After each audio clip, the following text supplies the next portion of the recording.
If you are a man of a certain age sitting somewhere in Britain right now, maybe with a cup of tea going cold on the table beside you, and a browser tab open about retirement visas in Thailand, I want you to stop reading whatever you were reading before you found this, and I want you to listen to me very carefully. Not because I think you are stupid, not because I am going to lecture you about the obvious things, but because I am 61 years old.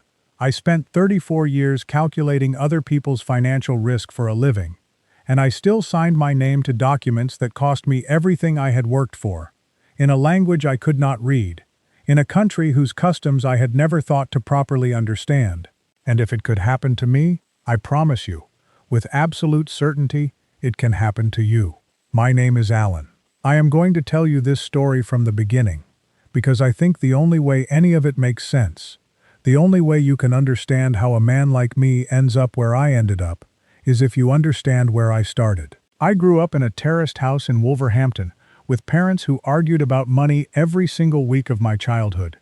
Not dramatically, not violently, just that low, grinding, relentless kind of arguing that becomes the background noise of a household where there is never quite enough. My father worked at the foundry. My mother did alterations at a dry cleaner's on the high street. Neither of them had savings.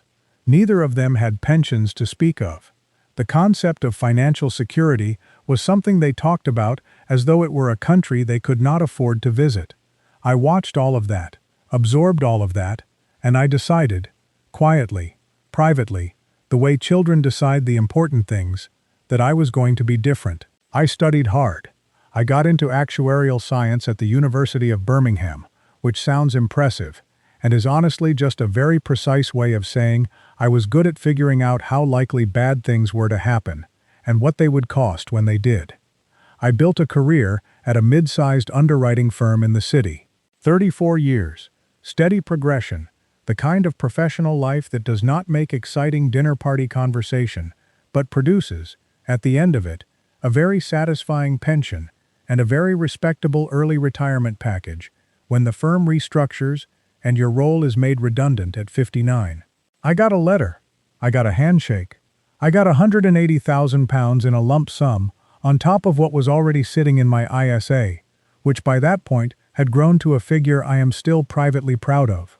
I was, by any objective measure, financially comfortable, and I was, by any honest measure, completely alone. My marriage to Sandra had ended 11 years before I retired. Not because of anything dramatic. There was no affair, no crisis, no single terrible moment. We just became people who happened to live in the same house and share the same mortgage, and had very little else in common by the time our daughter finished university. We sold the house in Coventry, split the proceeds cleanly, and went our separate ways with a kind of exhausted civility that I suppose should have felt sadder than it did. I dated a bit in the years that followed. Nothing serious. I had the flat in Leamington Spa, I had my work, I had my walking holidays in the Lake District, and I had a social life that could most charitably be described as functional. Retirement changed the geometry of everything. When you take away the work, the routine, the daily framework of purpose, what you are left with is time. And I discovered very quickly that time, in large unstructured quantities, is not the gift I had imagined it would be. 6 months into retirement, I had walked every route I wanted to walk, read every book I had been putting off for decades, and reorganized my flat twice. I was 59 years old, and I was bored in a way that felt almost aggressive.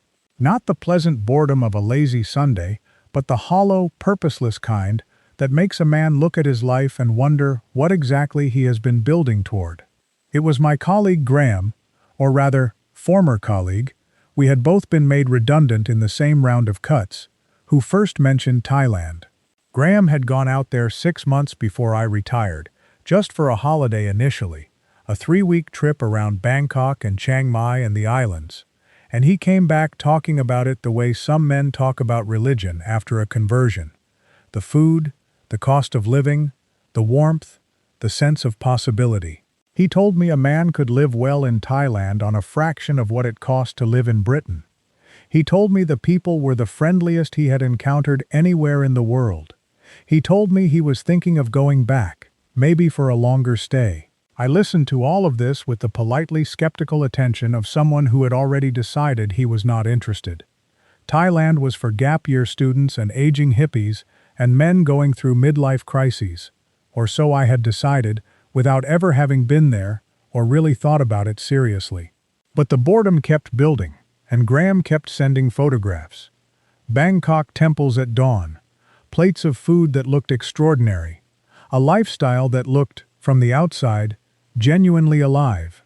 And sometime around the 8th month of retirement, I found myself looking at flights.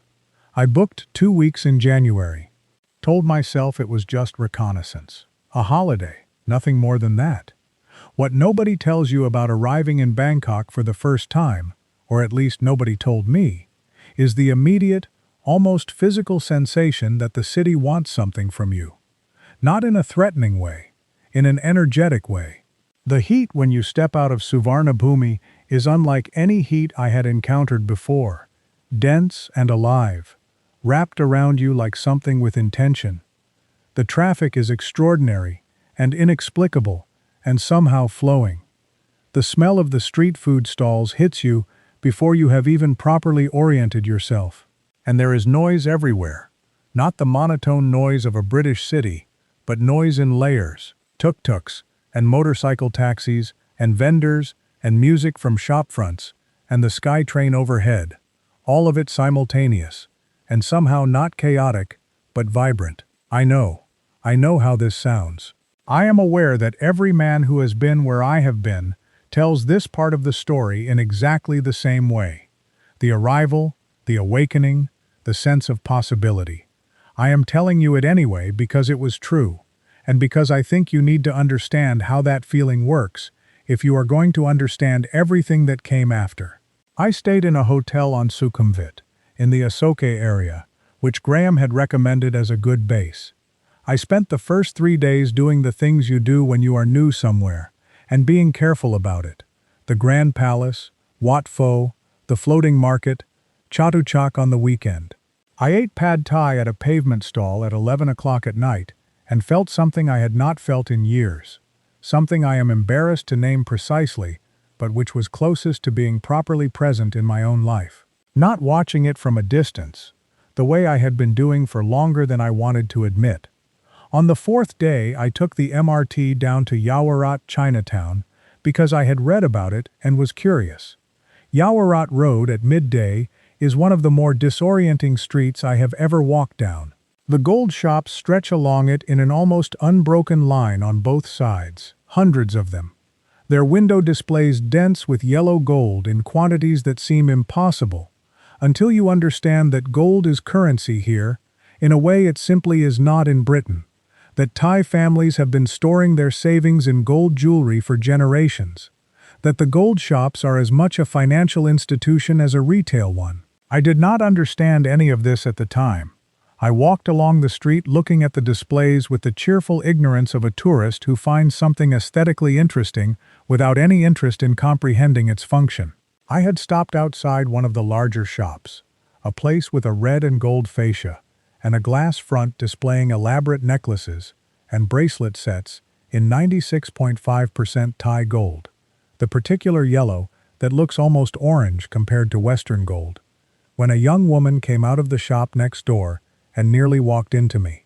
She apologized in English, slightly flustered, carrying what appeared to be some kind of ledger or account book under her arm. She was young, I noticed, significantly younger than me, probably mid-20s, and she had the kind of composed, direct manner that I associated more with professional women I had worked with in London than with my vague preconception of what Thai women were like, which I now recognize as being both limited and slightly condescending.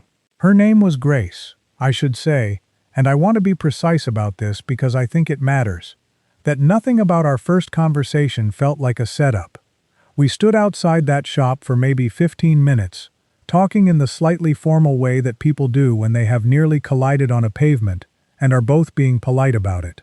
She told me she was helping with the accounts at her family's gold trading business, which was one of several shops in this stretch of Yaowarat. She asked if I was visiting. I said I was, that I had retired and was considering Thailand as a place to spend more time. She nodded at this without any of the theatrical enthusiasm or particular interest that, looking back, I might have expected if she had been calculating something. She seemed, if anything, mildly preoccupied. She had things to get back to. She said it had been nice to meet me. She turned and went back into the shop next door. I stood there for a moment and then continued walking. That was it. That was the first meeting. Nothing happened. Nothing was arranged. Nobody flirted with anybody. The next day I went back to Yaowarat because I had read about a dim sum restaurant that was supposed to be exceptional, and also because, I told myself with the gentle dishonesty of a man who is rationalizing a fairly transparent impulse, the area was interesting, and I had not seen all of it. I ate lunch. I walked. I passed the same stretch of gold shops. I did not see Grace. I went back to my hotel, and in the evening, I met Graham for dinner at a restaurant in Ceylon that he had discovered during his earlier visit. Graham had extended his trip and was, by that point, talking about Thailand in a way that had shifted from enthusiasm to something closer to evangelism. He had a routine. He had a favorite coffee place. He had opinions about neighborhoods. He told me I would be making a significant mistake if I went back to Leamington Spa after only 2 weeks. He told me a man could reinvent himself here. I told him I was just on holiday. The second time I saw Grace was 3 days later, and it was, as far as I could determine then and now, entirely coincidental. I had gone back to Yaowarat. I had been going back to Yaowarat most days, because I genuinely found it the most interesting part of the city. The noise and the commerce and the smell of the street food and the energy of it. And she came out of the same shop while I was looking at a display in the window next to it. She recognized me before I had properly registered who she was. She seemed surprised. I seemed surprised. We stood there for a moment being surprised at each other, and then she said she was going to get coffee and asked if I wanted to join her. You have to understand something. I am not a man who gets invited to coffee by young women. I am not a man who has ever thought of himself as particularly attractive to anyone much younger than himself. At 59, with the early retirement paunch I had been meaning to address since the restructuring, with the kind of face that says experienced rather than handsome, I had a fairly realistic and unsentimental view of my own appeal. When Grace invited me for coffee, I did not think, here is a young woman interested in me romantically. I thought, here is a friendly person being politely hospitable to a tourist in her neighborhood. Because that is what Thai people do. Because Graham had told me about the warmth and openness of Thai hospitality, and here, apparently, was a demonstration of it. We talked for an hour and a half. She told me about her family, her parents, who had built the gold trading business over 30 years from a single shop to a small cluster of interconnected enterprises along Yaowarat. Her brother, who had gone to study accounting in Chiang Mai, the complexity of managing a family business, where the relationships and the finances were so deeply entangled with each other that it was sometimes difficult to know where one ended and the other began. I told her about my career, my retirement, my vague plans to spend more time traveling. She was interested, or appeared to be. She asked good questions. She had a precise, attentive quality that I found, if I am honest, more interesting than most conversations I had in Britain. I went home, back to Leamington, at the end of my 2 weeks, and I spent 3 days back in my flat before I booked the next trip.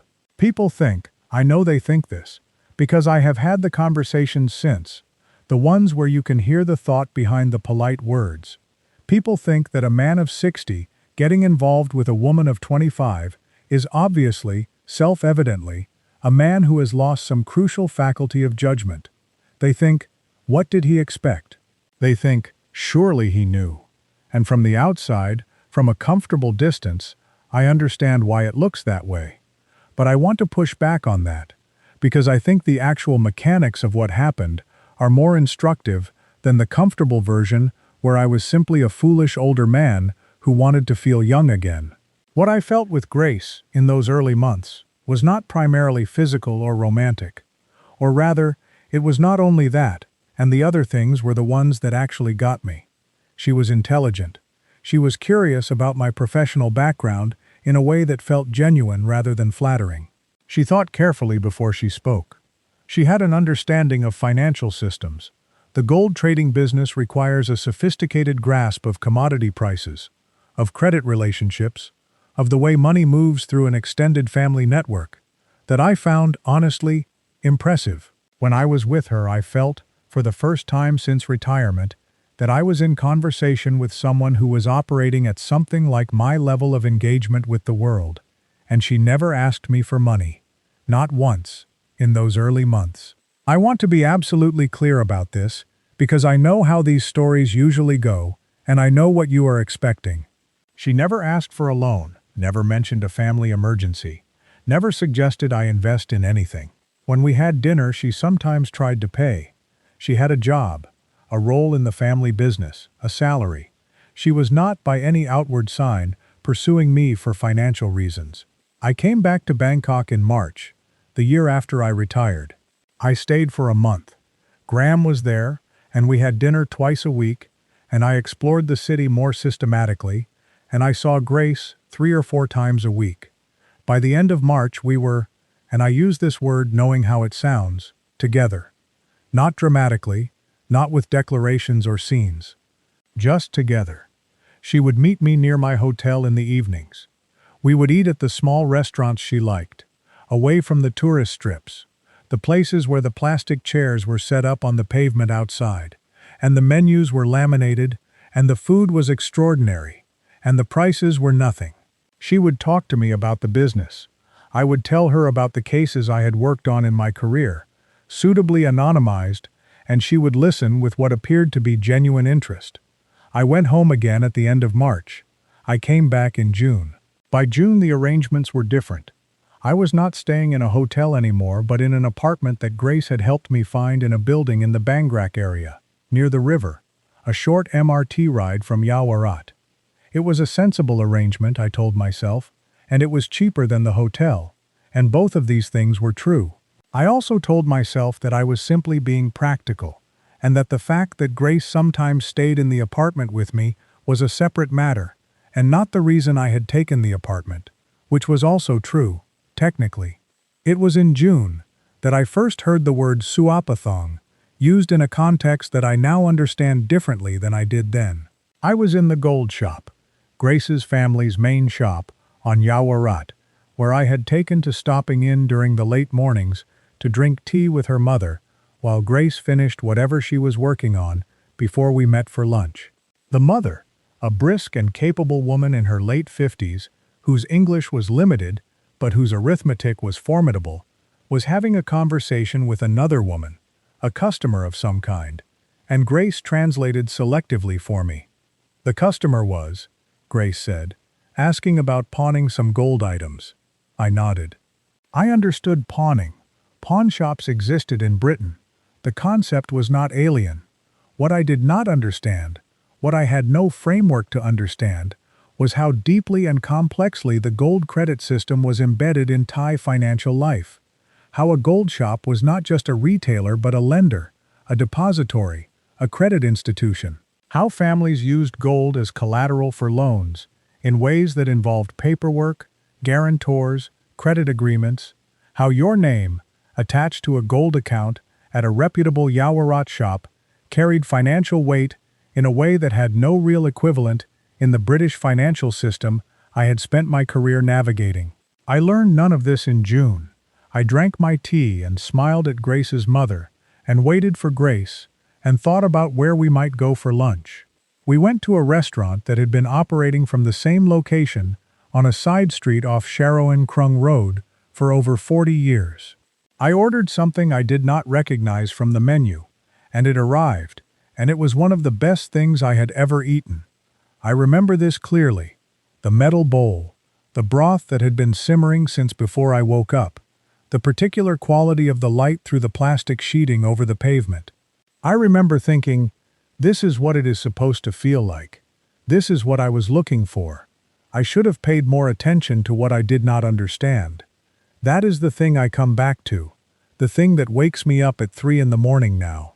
Not the betrayal exactly, the ignorance, the cheerful, comfortable, completely avoidable ignorance.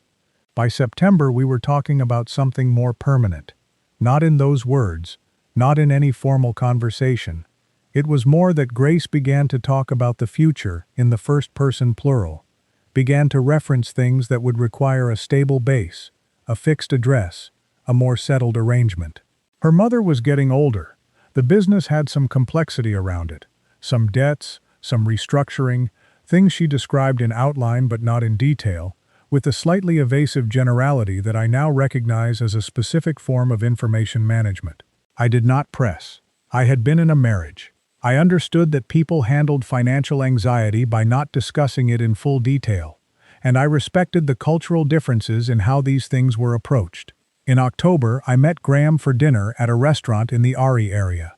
Graham had been in Bangkok for most of the year by then and had developed what he described as a realistic understanding of the place. He was not evangelical anymore. He was something more cautious, more watchful. He ordered a beer, and he looked at me in a way that was slightly too careful to be casual, and he asked how things were going with Grace. I told him things were going well. I told him we were thinking about something more permanent. Graham put down his beer. He told me, slowly and carefully, about a man he had met through an expat group that met at a bar in Thonglor on Wednesday evenings. This man, he was called Neil, an accountant from Norwich, in his mid-50s, had met a Thai woman 3 years earlier, had moved in with her, had eventually married her, had bought a house. The house was in the wife's name, because that is how it works for foreigners in Thailand. You cannot own land as a Farang, the foreigner. Then the wife had borrowed against the house. Then she had borrowed more. Then she had, without telling Neil, taken out a significant loan secured against the property, using documentation that Neil did not fully understand, because it was in Thai. Neil had discovered this when the lender began collection proceedings. The house was effectively gone. Neil had lost the equivalent of £240,000. I listened to all of this. I said it was a terrible story. I said I was sorry for Neil. And then, and this is the part I find hardest to say, but I am going to say it because it is the only useful part of this story. I told Graham that my situation was different. I told him that Grace was different, that she was educated, that she was from a business family, that she was not the kind of person who would do something like that, that I was not naive, that I had spent 34 years assessing risk, and I would not have gotten this far without being able to read people accurately. Graham looked at me for a long moment. He said he hoped I was right. We finished dinner. I paid. I went back to the apartment. Grace was already there, sitting cross-legged on the bed with the account books from the shop spread around her, working on something with the focused intensity she brought to the business administration. She looked up when I came in and smiled, and the smile was warm and real, and I felt, very strongly, that I knew this person, that she was not a stranger to me, that the thing between us was genuine. I still believe the feeling was genuine, incidentally. I want to say that clearly. I think some of it was real. I think you can be genuinely cared about by someone who is also doing something terrible to you.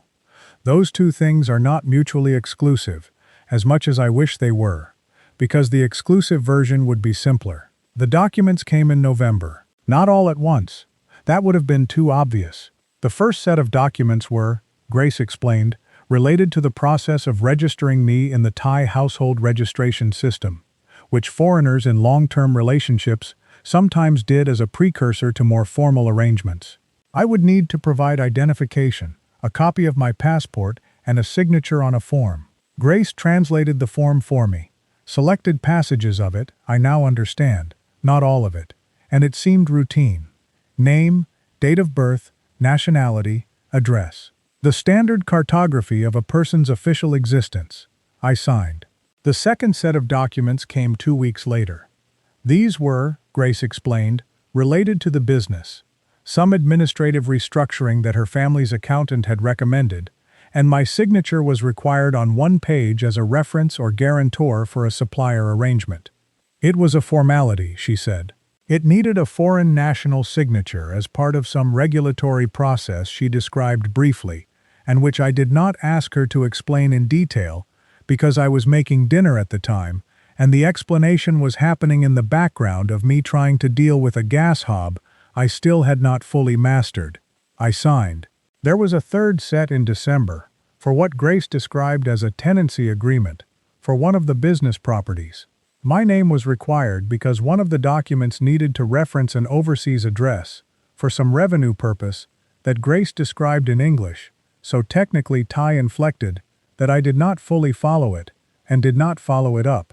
I signed. I want to stop here for a moment and tell you something I have thought about a great deal since all of this unraveled. I spent 34 years reviewing documentation. I reviewed actuarial tables, underwriting agreements, policy documents, risk assessments. I was, by professional habit, a careful reader of contracts. I had once, in 1997, spotted an error in a reinsurance treaty that saved my firm approximately £4 million.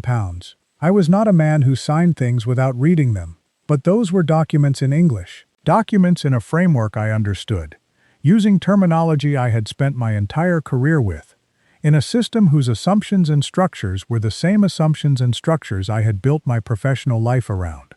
The documents Grace put in front of me were in Thai. I could not read a single word, and the explanations she gave me were just plausible enough, just technically detailed enough, just casual enough in their delivery, the way you describe a formality to someone who should not need to worry about a formality, that I let them pass. I signed. A man who spent 34 years calculating other people's risk, and he signed documents in a language he could not read, in a country whose financial and legal systems he had never thought to study, because the woman he trusted told him it was nothing.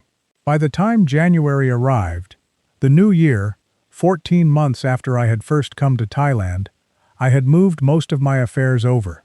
The flat in Leamington had been put on the short-term rental market, managed by an agency. My main bank account was still in Britain, but I had opened a Thai bank account, as Grace had suggested, for day-to-day expenses. I had a retirement visa, the non-immigrant OA, which required me to maintain a minimum balance of 800,000 baht, approximately £17,000 at the current exchange rate, in my Thai account as proof of financial self-sufficiency. I had done this. I was, on paper, a man with a plan. What I did not know, what I had no way of knowing, because no one had told me and I had not thought to find out, was that my name had been appearing on gold shop credit accounts at 3 separate establishments on Yaowarat Road since November. The documents I had signed, the ones described to me as household registration forms and business reference documents and tenancy agreements, had included, buried in the Thai text I could not read, in the places my eyes passed over as meaningless strokes and curves, credit guarantee agreements, my name, my passport number, my signature, attached to borrowing. The Gold Shop credit system operates on a particular kind of trust, built over generations of repeat business, in a tight community, where everyone knows everyone, and your family name is collateral in the most literal sense. Grace's family, I would eventually understand, had been under significant financial pressure for over 2 years. Debts from a property development that had not performed as expected, loans from family members, unpaid obligations to several suppliers. The gold shops on Yaowarat knew the family.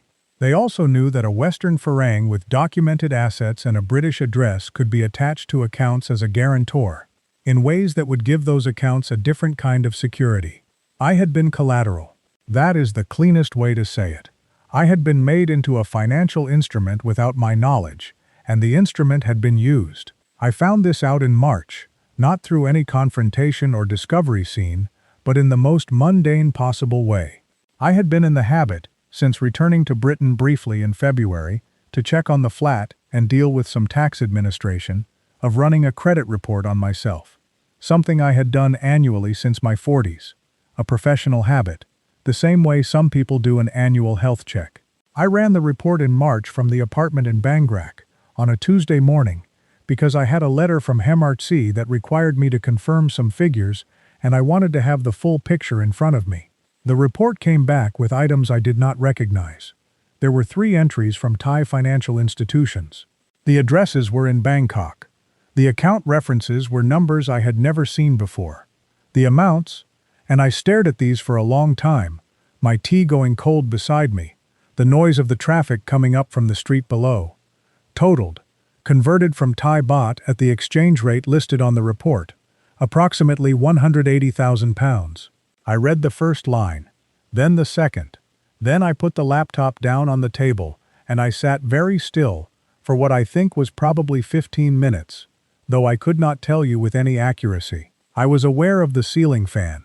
It had been making a faint clicking sound since I moved in, a sound I had been meaning to mention to the landlord, and sitting there looking at the credit report, I was suddenly completely focused on that clicking, counting the rotations, waiting for the tick-tick as the blade passed whatever obstruction was causing it. I do not know why I remember that. I just do.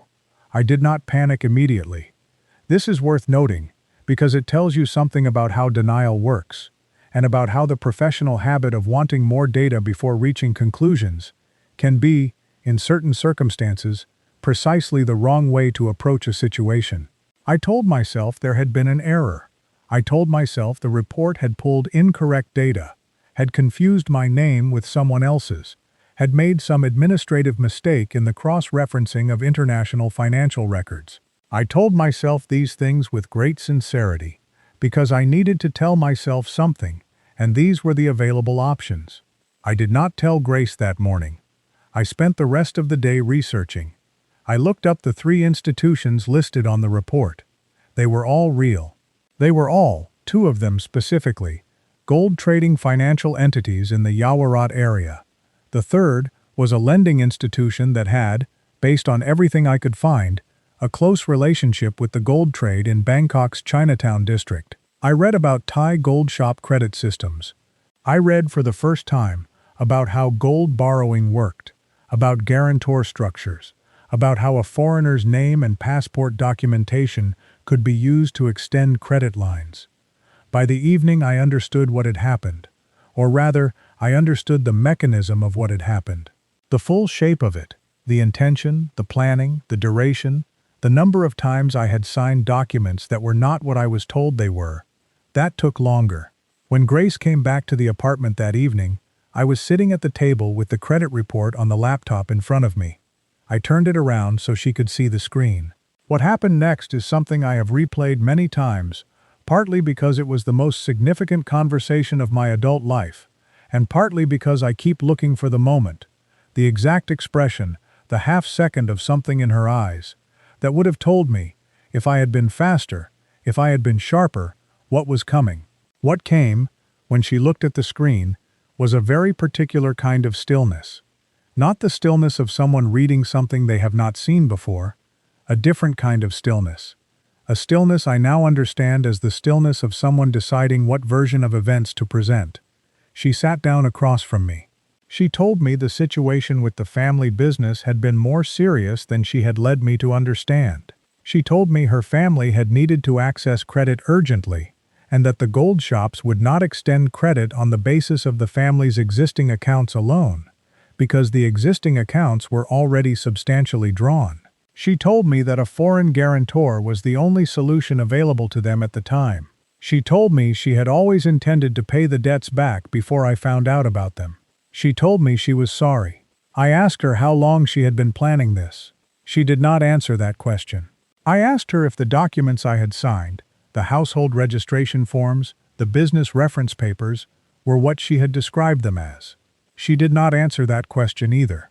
What she did do, and I have thought about this many times since, was begin to explain, at some length, about Thai family obligations, about the concept of kreng jai, the reluctance to impose on someone, the discomfort of being a burden, the way Thai people manage the tension between needing help and not wanting to ask for it directly, about how deeply her family's situation had been affecting her, about the impossibility of asking me directly because it would have put me in an uncomfortable position, about how the gold shop system was, in Thai culture, a normal and established way for families to manage financial difficulty, and that my involvement as a guarantor was, in that context, a normal thing for a family member to arrange. I listened to all of this. I said, "I'm not a family member. You made me a guarantor without telling me." She said, "I was going to tell you, after the debts were settled." I said, "How were the debts going to be settled?" She looked at me for a long moment, And in that moment I understood, without needing to hear the answer, that the debts were not going to be settled. That the plan, to the extent that there had been a long-term plan, which I still cannot entirely determine, and which I think about in ways that never fully resolve, had not really included a satisfactory conclusion for me. I called a lawyer the next morning. His name was Kun Prayat, a bilingual commercial lawyer in Sathorn, who had been recommended by a man in the British Embassy helpline, who had managed the call with a practiced, unsurprised calm that told me this was not an unusual kind of call for him to receive. Kun Prayat spent 90 minutes with me going through the credit report and the documents I had kept copies of. Not all of them, but some, enough. He explained things to me in careful English. He explained that my signature on the documents, regardless of whether I had understood them, constituted a legal commitment under Thai law. He explained that the gold shop credit institutions were legitimate lenders, operating within the legal framework. He explained that recovery of the amounts would require me to demonstrate that the signatures had been obtained fraudulently, which would require police involvement, which would require evidence, which would require time and money I might not have. He asked me to bring in originals if I could get them. I cannot describe to you, with any precision adequate to the reality, what it feels like to sit in a lawyer's office in a city you thought you were choosing to live in, and understand for the first time the total vulnerability of your position. I had £180,000 committed to debt instruments in my name that I had not knowingly signed. My assets in Britain were my ISA savings and the rental income from the Leamington flat. The liability, under Thai law, was attached to me personally. There was no clean exit. I went back to the apartment. Grace was not there. She did not come back that night.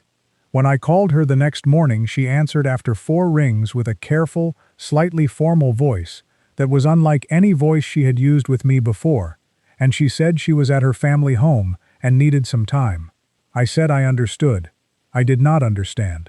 Over the following 2 weeks I learned things, in pieces, through conversations with Kun Prayat and with other people, including a retired expat called Ian who I met through Graham, and who turned out to have worked for many years in Thai commercial law before retirement, that assembled themselves into a picture I could not look at directly, for several days after I could see it clearly.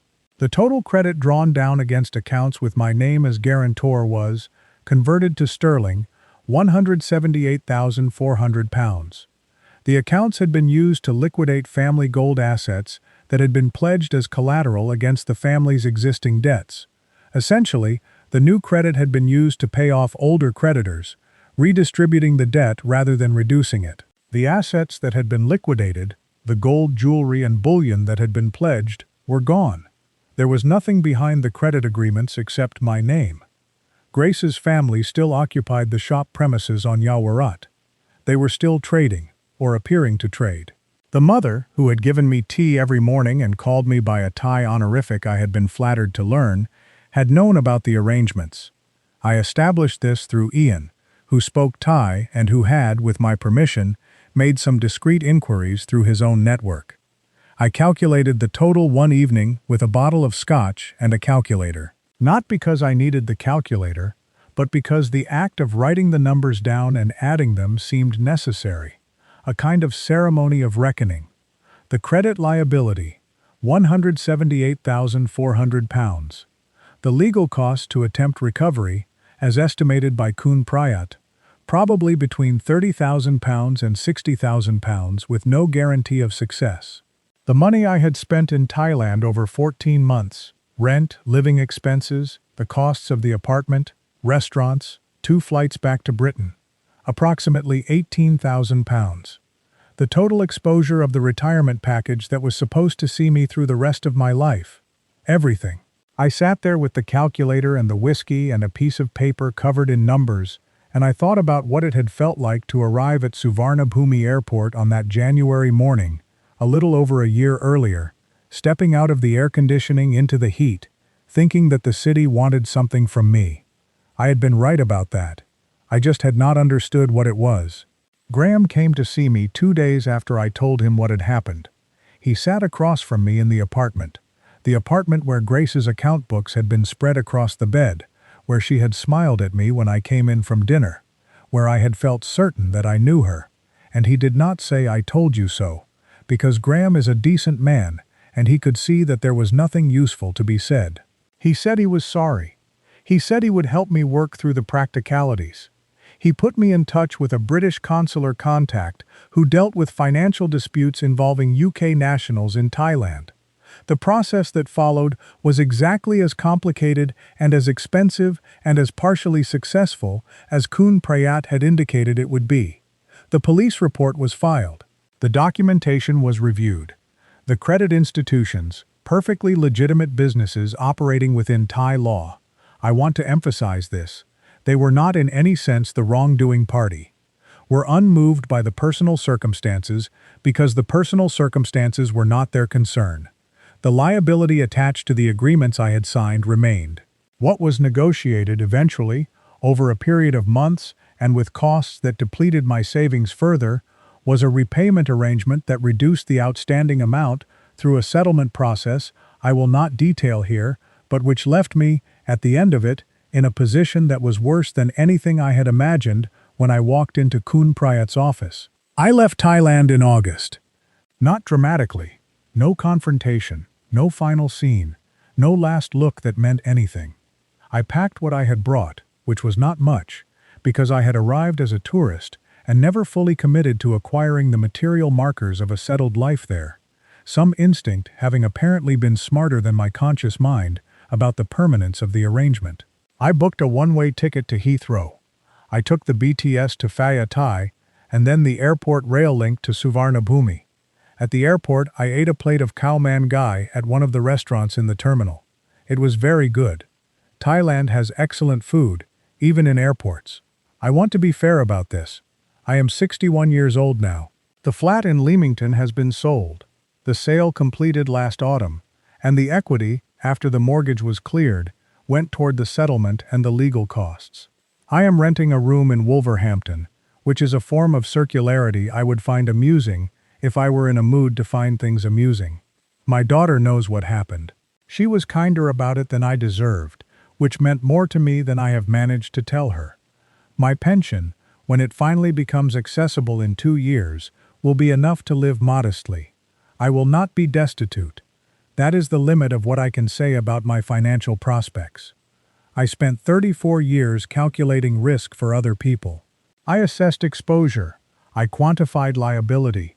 I modeled scenarios and stress-tested assumptions, and made the kinds of recommendations that protected large sums of money from foreseeable losses.